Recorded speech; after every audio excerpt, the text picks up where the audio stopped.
will to win. The will to be successful when people tell you you can't.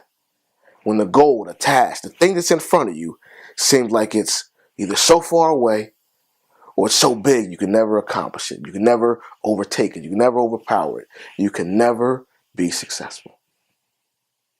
You ever wonder how a smaller combatant takes on and defeats a larger combatant? Think about the story of David and Goliath. David, who many will say, not only because of his age, but his size and his stature, was frail, overtaking a giant, Goliath, someone terrorizing everyone, being successful. Didn't take a lot, but it did take a few things. First thing it took was heart. You have to have the heart. As a football coach, during training camp is sort of that time period where, as the saying goes, you separate the boys from the men. Training camp, you put the pads on, you start hitting, and everybody that was talking all in the off season, now it's time to put up or shut up. Put the pads on, let's go to work.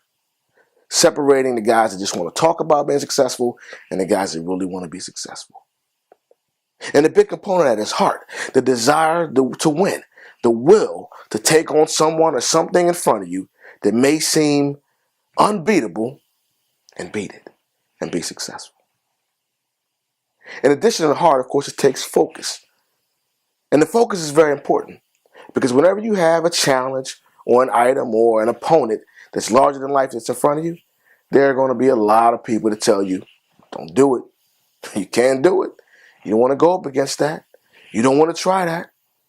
You don't want to strive for that. Stay right where you are. Leave that alone. So you have to be focused to block all of that out. The people that you don't even know telling you don't do it, as well as the people that are close to you telling you, I would advise against that. The things that seem like, nobody's ever done it before. Well, be the first. Be that person and go get it. Or when you look at something that statistically is not probable, make it possible, make it probable, and go get it. An example will be starting a business. Studies show that most small businesses fail within the first 5 years. Well, guess what? Why would you want to be in that number that fails and not push towards that success? Whether a larger number is failing or a larger number is success, your desire, your goal should be to accomplish that success rate. To be in that number that we can say, there's one. He made it. She made it. They did it. So who am I talking to? I'm talking to a young person that in any number of these inner cities in our country, that because of politics and because of poor funding in our public schools are struggling because people are saying, you can't make it. You can't make it out of this public school and be successful. Keep striving. Keep pushing. Have the will to win and tell them, you know what? I got it. I made it. And continue to push forward. Or that undersized athlete. The people are saying, you know what? It's probably not a good sport for you. Probably not going to be able to make it. Prove them wrong. Strive to make that and be successful. Have that will, that heart, that desire that says, no matter what you say, I'm going to go get it. Or that person starting a business, they're struggling. People saying, you better stay at your job.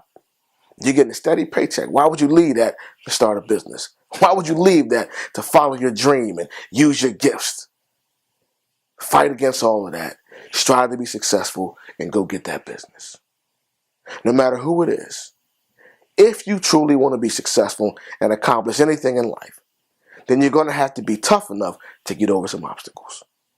And you're going to have to be strong enough that whenever something's in front of you that seems insurmountable, that seems unbeatable, have the heart and that will to be successful and that desire to win.